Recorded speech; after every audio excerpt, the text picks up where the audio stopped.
Kababayan sa seryosong istorya, sa seryosong mga kwento. Matapos po mga kababayan na dumating na doon sa dahig si Duterte, sunod-sunod na naman po yung pagpakalat ng mga fake news ng mga supporters ni Digong. Ayan po, pinapalabas na yung mga taga-Netherlands mismo. Yan o, finact-check na po. Sabi dyan o, making a decision. He then related this lesson to government's decision to allow former President Rodrigo Duterte to be arrested without exhausting legal remedies. Hindi nagustuhan po ni De Lima yung ginawang statement sa video ni Alan Peter Cayetano. Panoorin natin yung video ni De Lima po. Alan Peter is the last nagbabagang mga balita at pagtalakay sa mga isyu ng lipunan. Bulsa! Opinyon, banat at paglalantad sa katotohanan. Bulsa! What you see is what you get. You decide. Joke time muna po tayo para maalis ang tensyon sa politika at mabawasan ang stress. Padala ito mga kababayan ni Reggie Tadlas ng Santo Domingo, Ilocos Sur. Sa kingdom naman po tayo. Ano yan, Mr. Maravillas? Kingdom ni Kibuloy. Hindi, totoong kingdom. May isang hari daw, mga kababayan, na naghanap ng mapapangasawa. Hirap bigkasin yung mapapangasawa. Stammering. Nakakabulol. Ngayon, ang sabi ng hari, ang sino man anya sa inyo na makakatawid sa ilog na to, yung ilog po puno ng mga buaya. Ang sino man anya sa inyo na makakatawid sa ilog na to ay siyang makakapangasawa ng aking anak na prinsesa. Sabi ng mga tao, wala na anya yan. Sino ba naman anyang baliw? Sino man anyang lalaki ang lulusong sa ilog na puno ng buaya? Nang bigla pong may isang lalaki tumalon sa ilog at sobrang bilis po yung kanyang paglangoy hanggang sa makatawid doon sa ilog na puno ng buhaya. Palakpakan po yung mga tao kasi may naglakas ng loob. Kaya sabi ng hari doon sa lalaking tumalon, dahil ikaw anya ay naglakas ng loob at nagawa mong makatawid sa ilog na puno ng buhaya, ikaw na anya yung mapapangasawa ng aking anak na prinsesa. Palakpakan po yung mga tao. Sagot ng lalaki na ang pangalan po si Pedro doon sa hari. Mahal na hari, hindi po ako interesado na mapangasawa yung anak mong prinsesa. Gusto ko lang anyang malaman kung sino ang nagtulak sa akin sa ilog.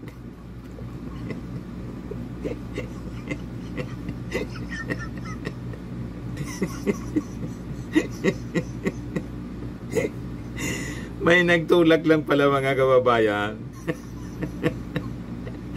Buti hindi linapa ng nagaligtas doon sa mga buhaya. Hindi nalapa. Ang bilis niyang ang bilis niyang nakatawid. Hindi daw siya interesadong mapangasawa. Gusto lang niyang malaman kung sino nagtulak sa kanya.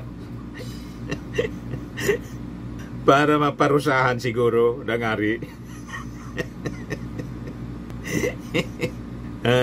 So yan po mga kababayan, yung ating kwentong katatawanan. Matik na po, 200 pesos. Padala mo na lang po yung GCash po ninyo, GCash number. Ayan po. Kasali ka na rin sa monthly draw. 5,000 sa monthly draw. Sa December po, 10,000 yung price natin sa mabubunot natin po na entry. Dito na po tayo mga kababayan sa seryosong istorya, sa seryosong mga kwento. Matapos po mga kababayan na dumating na doon sa dahig si Duterte, sunod-sunod na naman po yung pagpakalat ng mga fake news ng mga supporters ni Digong. Ayan po, pinapalabas na yung mga taga-Netherlands mismo nagrarally na po para suportahan si Digong. Iwan ko kung saan ito kinuha, kung anong rally po ito. Ayan, mga flags po. Foreign flags. Tapos, inedit po nila, may nagsisigaw na Duterte. Ganon ka-desperate mga kababayan ng mga supporters ni Digong. Napalabasin, marami siyang mga supporters na sumisigaw para palayain si Digong. Yan po yung style ng mga matindi talaga po ang style ng mga DDS. So,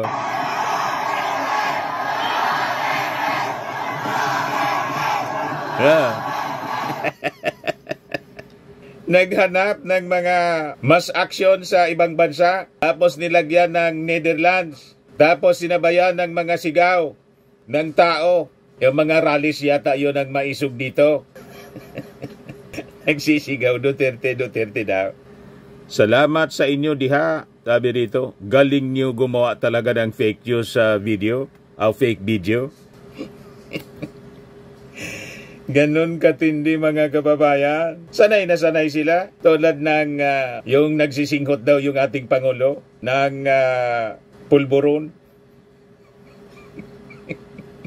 Yun na lang po ang kanilang ginagawa para linlangin yung ating mga kababayan. Tapos pati si Lisa Marcos po, si First Lady Lisa Marcos, may mga nagme-message po sa akin. Ano na niya, nagbubulag-bulagan ka Mr. Maravillas, nagre-react sa mga videos natin. Yan o. Sabi ng mga nagre-react dito, Sir Dante, wala ka bang update kay First Lady Lisa Marcos? Nag-alala na rin kasi ang taong bayan, baka kasi kung napano na siya sa Amerika. Sabay react ng mga ng mga DDS sa aking timeline. Ha ha ha ha, nagmamaang-maangan. Nagbubulag-bulagan si Maravillas. May nag-react din. Gonggong, tatay ninyong Digong. Sabi ng isa pa, ayun, himas bakal na si F. Elisa niyo. Kaya tikong bibig ng mga loyalist sa isu na yan. Duterte pa rin ang huling halakhak, promise. Bisport sa larangan ng politika. Ganon sila katindi. O ngayon, nag-react na po yung Palasyo Malacanang sa pinapakalat na naman na fake news nitong mga DDS. Yan yung news update ng Inquirer. Yan o. Sabi po ni Yusek Claire Castro, si First Lady Lisa Marcos was not detained during her recent trip to the United States. In response sa mga rumors circulating on social media, there is no truth that FL was held by any law enforcers while in LA or in any other place. The First Lady was in the US from March 5 to 8 to attend the meeting of the minds in the Manila International Film Festival. Castro also says Araneta Marcos arrived back in Manila around 5 a.m. on Monday, March 10.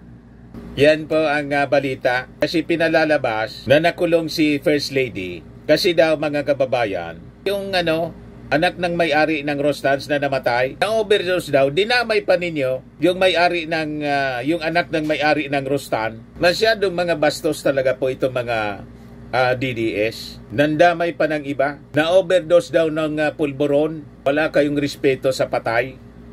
Kaya sabi po ng karamihan sa ating mga kababayan based sa SWS survey. Yan po. SWS. Most Filipinos see fake news as a serious problem. Yan o. Talagang napakaseryoso siya mga kababayan. Kaya nga po, yung TRICOM, pinatawag yung mga fake news peddlers para makapag-craft ng batas laban sa patuloy na pagpalaganap nila ng fake news. Ito pa yung pinalaganap nila. Ginamit pa yung Washington Post. Dear Philippines, si Trump. I am deeply saddened to hear the news today about my good friend Rodrigo. I immediately contacted President Xi of China to discuss this serious matter concerning our good friend Rodrigo. Do not worry, Filipinos. Your leader is our good friend and we stand behind him. We will protect Rodrigo and the Filipino people from the oppression you are facing. I, in the United States, will not allow any of our allies and friends to suffer, and we will impose sanctions against the Marcos administration for the unlawful act they did. Ginamit pa si President Trump. Fake news. Yan o, finact-check na po. Sabi dyan o, report ng Philippine Star. 2 Facebook posts falsely claimed that former US President Donald Trump publicly condemned the arrest of former Philippine President Rodrigo Duterte by the International Criminal Court. Fact check. Yan o. Ito yung pinapakalat nila po. Ito pa o.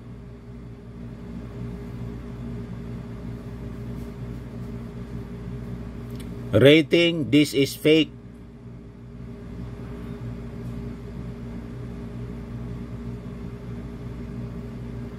Kita ninyo ang desperation ng mga DDS po. Ganon sila katindi. Pati si Vice Ganda ginamit po sa fake news nila. Ito, fact check, Vice Ganda did not post about Duterte's arrest.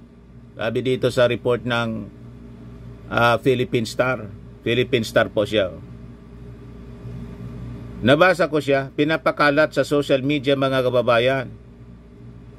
Yan. Host comedian Vice Ganda has not made any official post or statement regarding the arrest of former President Rodrigo Duterte by the ICC. This comes as a viral post falsely claims that the Showtime host posted on X saying that Duterte played a pivotal role in the so-called war on drugs in the COVID-19 pandemic during his term. A quote card featuring a photo of Vice Ganda crying has been circulating on social media platforms including Facebook and TikTok, claiming that the host said, ayaw kong magpakahipokrito ha. Aminan natin, nung time ni FPRRD, karamihan ng adik nagbagong buhay, karamihan sa kriminal nagunahang sumuko dahil sa takot kay Duterte. Confident kayong lumabas sa gabi dahil alam ninyong yung mga kriminal at masasamang loob na bawasan na. Kung hindi si Duterte, yung namunmuno ng pandemic, lahat tayo patay. Lahat ng pondo ng gobyerno ginamit ni Duterte, may tawid lang tayo sa pandemic. Rating, this is fake. Ayan yung pinapasirculate nila mga kababayan. Fake po siya.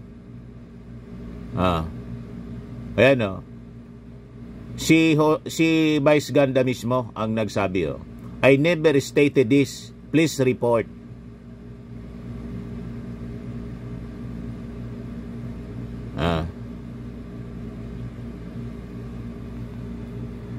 You see, mga kababayan, tapos may isang pinapakalat na naman po. May video na gumawa ng short video. Isang supporter ni Digong. Ito po. Pinos ni Lisa Taer. Pakinggan ninyo yung sinasabi niya. Hi guys, gawa ko short content lang ha. If you are in Manila and if you have relatives in Manila,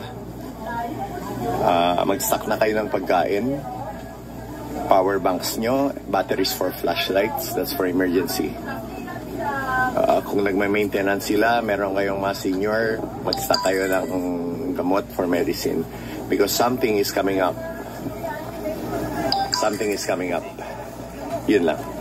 God save the Philippines. And God save the Philippines, slogan po ni Sara. Mga supporter ito ng mga Duterte. Sige, pakalat po nila ng mga kung ano-anong mga statement para i-alarma yung mga tao. Alam natin yung tinutumbok nila. Ang ibig sabihin, may magaganap po na pag-alsa para patalsikin yung ating Pangulong Bongbong Marcos. Nanggagatong sila ng gulo. Ganon katindi sila mga kababayan. Huwag kayong maniniwala sa kanilang mga sinasabi po. This is desperation. Kung ano-ano na lang ang ginagawa nila para gatungan ang gulo. Ngayon, itong video ito yung authentic. Kaya yung mga religious people na sumusuporta kay Digong, mag-isip-isip kayo. Ito yung authentic po. This is stupid God. Stupido talaga itong putang akong ganun. You created something perfect. And then you think of an event that would tempt and destroy the quality of your work. Iyan, legit. Authentic po. Kaya legit lang din po yung nangyari kay Digong. Kasi sabi po sa Bible, God is not mocked. Yan o, malinaw. Galatians 6:7 to 8. Do not be deceived. God cannot be mocked. A man reaps what he sows. Whoever sows to please their flesh, from the flesh will reap destruction. Whoever sows to please the Spirit, from the Spirit will reap eternal life. Yan po ang legit. God is not mocked, mga kababayan. Minak ni Digong. Kaya kung sumusuporta ka, isa kang religious, religious person, pero sinusupport mo si Digong, may problema ang iyong, ang iyong paninindigan. Kaya ako po, nag-withdraw ng support. Kasi sumubra yung kabastusan ni Digong po. Yung una, sinupport ko siya. Pero nang nakita na natin na sumubra na yung kayabangan, sumubra yung kanyang pagiging balahura, umalis na tayo. Nag-withdraw na tayo ng support. Kaya ito yung inabot niya po. Kaya sabi ko sa inyo mga kababayan, kung totoong mahal ninyo si Digong, si Sara Duterte at ang pamilya Duterte, advisean ninyo ng tama. Huwag yung sinusulsulan pa ninyo ng sinusulsulan. I-correct ninyo yung kanyang kamalian. Sabihin ninyo, magsisi siya sa kanyang mga kasalanan. Pati Diyos minumura niya, mga kababayan. Tinawag niyang stupido yung Diyos. Stupid ka. Stupido talaga itong putang akong ganun. You created something perfect. And then you think of an event that would tempt and destroy the quality of your work. You see? Kaya pati yung mga anak niya, mga kababayan, napakabalahura. O ito, panoorin ninyo yung pag-arrest kay Digong. Bawal hawakan. Bawal hawakan. Bawal hawakan. Tuloy ko na lang. Bawal hawakan. Hawakan niya, lawyer. Huwag mo hawakan yung lawyer. Huwag mo hawakan. Huwag mo hawakan. Huwag ba?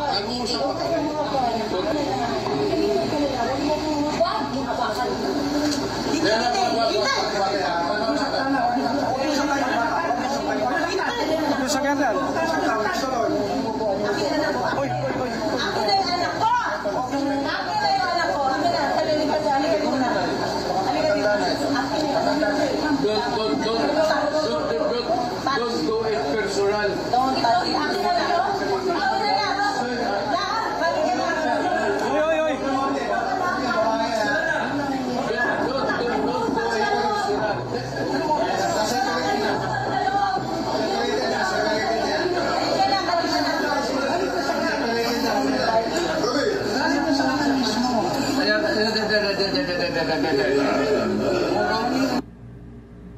So, ginagamit nila ito, mga kababayan. Pinagpapa-viral nila yung video para gamitin na propaganda na hinaharas ng mga arresting officer si Digong. Doon sa video yon, minura ni Kitty Duterte po, si General Nick Torre. Proud sila. Kitty fiercely protects her father, a true-blooded Duterte. Tapos, post ito ni Irene Okinawa. Never forget. Wow, Davao. Pero mahinahon po. Nanatiling mahinahon, mga kababayan, si Torre. Yan o, sabi dyan. Duterte's daughter curses out si IDG chief amid tension over his arrest. Panoorin natin yung video. Sir, ganito. Ito na sinasabi ko, sir, na we can do this the hard way. We can do this easy. The easy way, sir, is for you to choose 3 people to accompany here. May nahon po siya, no? General Torre. And you go into the plane. Okay, sir. The hard way. What plane is this, sir? Chartered flight. Chartered flight from? Okay. Sir, we need The hard to way. know. We need to know where you're bringing our president. Ma'am, the hard way. Sir, we need to know. Please give us information. Makinig ka muna. Where you are bringing Wala sa pay grade ko yun. Tagalogin na natin. Sabihin nyo kung saan siya dalahin. Hard way. Hard way. Po kami. May pinagmumura. Toot! Hindi na po pinarinig ng inquirer. You see? Hindi na turuan ng tama, mga kababayan, ng kanyang magulang. So pinalalabas nila sa kanilang propaganda, hinaras, malayo po sa ginawa ng Duterte administration sa mga biktima ng tukhang. Yan o. Para lang ma-remind kayo, kaya paulit-ulit natin ginagawa ito. Kasi paulit-ulit yung kanilang mga propaganda. Tingnan naman ninyo po yung mga biktima ng AJK. Oh.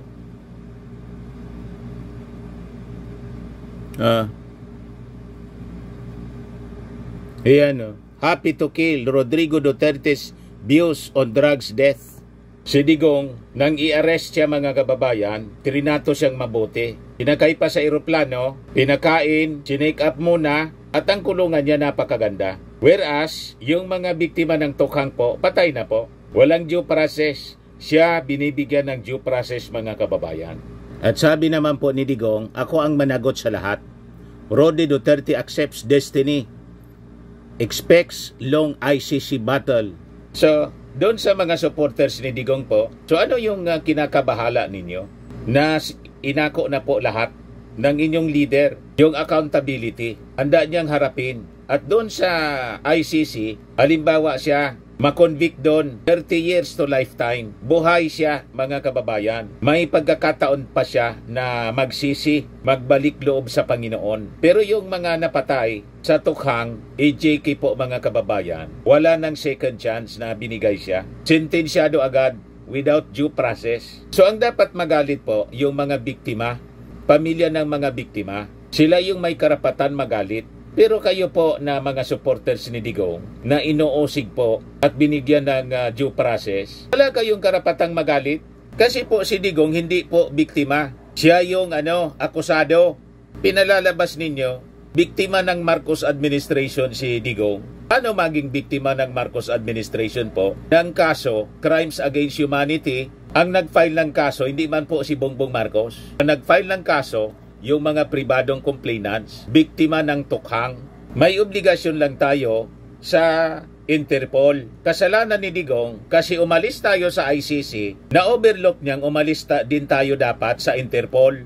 Yan kasi, kailan hindi man pwede tayong umalis sa Interpol kasi kailangan natin ang Interpol sa pagtugis ng mga pugante.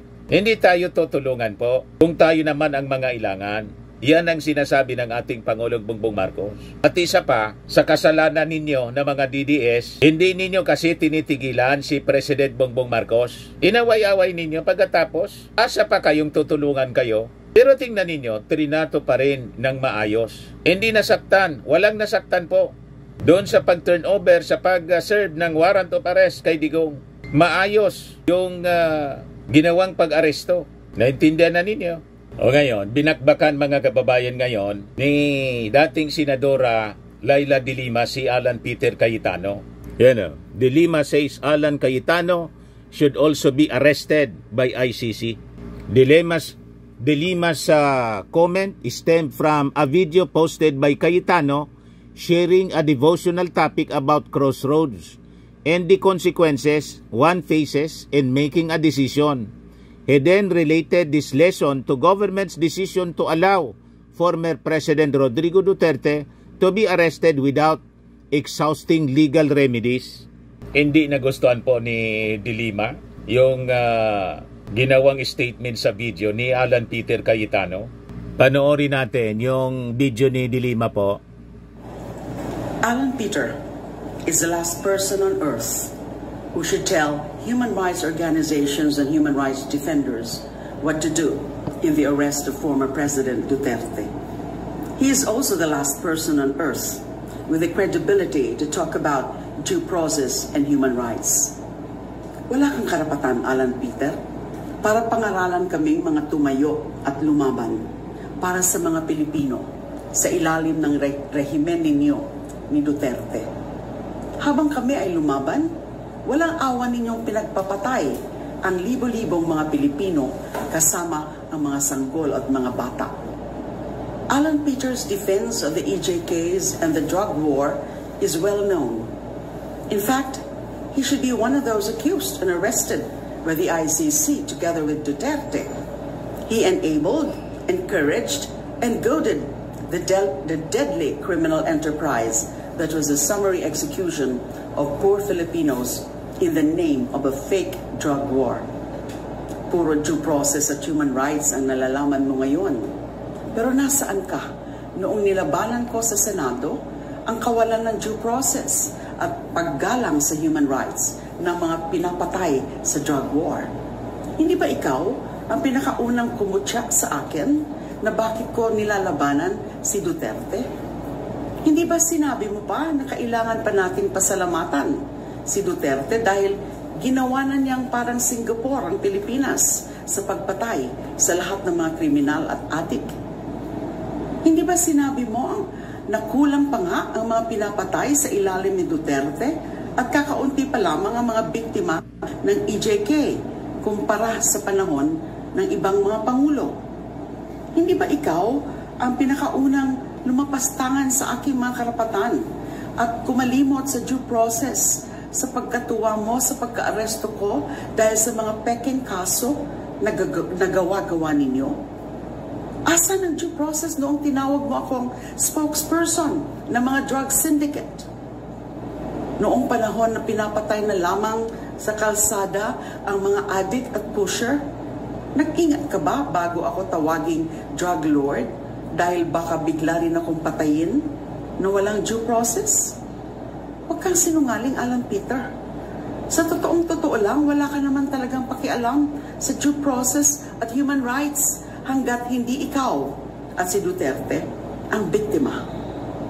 The true test of standing up for due process and human rights is when the poorest and lowliest of Filipinos have been oppressed and you fought for them. Where were you during that time when the people's rights were being violated? Of course, you were on the other side, the side of those oppressing and violating our people's human rights. Huwag ka nang magdamit na human rights defender. Alam ng lahat na isa kang oportunistang politiko na naalala lang ang due process at human rights kapag kayo na ang nagigipit. Ano naman ang mali at illegal sa pag-aresto at pagdala kay Duterte sa ICC? Jurisdiction over the crime is conferred by law. What is the law on crimes against humanity, including systemic attacks on the civilian population of which Duterte is accused? There's a Rome Statute. There's also Section 17 of RA 9185 that provides that the Philippine government may choose not to exercise jurisdiction over crimes against international humanitarian law, and that instead it may allow another entity conferred with similar jurisdiction by international law to assume jurisdiction where said entity is already investigating the accused or suspect. Insofar as jurisdiction over crimes against international humanitarian law are concerned, the law is RA 9185, and RA 9185 says that the Philippine government has the option to surrender Duterte to the ICC without any judicial approval, because it is a waiver of its exercise of jurisdiction in favor of the International Court, here the ICC. Kung may problema ka sa batas na ito, Alan Peter, ipadeklara mo munang unconstitutional sa Korte Suprema. Until that time, please stop lecturing and whining to us. Basag na basag po si Alan Peter Cayetano kay Dilima. Ito naman po, Firmax Firming and Lifting Cream, pinapahid po sa mga pulses in affected area. Mainam po sa paninigas ng mga kaso-kasuan. Ito naman po, Automax Radiant Serum. Sa mukha naman yung application, anti-aging po siya. You will look 10 years younger than your age. Sa mga cancer patients naman po, baka lang gusto ninyo itong itry. Naing siya red mixed fruit drink. Hindi mo po siya gamot, food supplement siya. Kaya lang, gawa siya mga kababayan sa goji berry. Yung goji berry may anti-cancer properties. O ngayon, yung mga inquiries ninyo, dumiritso na lang kayo sa aming messenger sa Facebook para masagot namin agad. Ayos pa? Ayos na ayosan niya, Mr. Maravilla. At sa mga naghanap po ng malinis and spacious fitness gym, pumunta lang po kayo sa aming Colossal Fitness Gym. May Grab car rental din po kami. Ito naman po yung bago naming product na binibenta online. iGlow Serum Whitening po siya. Tingnan ninyo yung epekto sa aking anak na architect before and now. Yung mga inquiries po ninyo, dumiretso na lang kayo sa kanyang Facebook account, Riz Maravillas.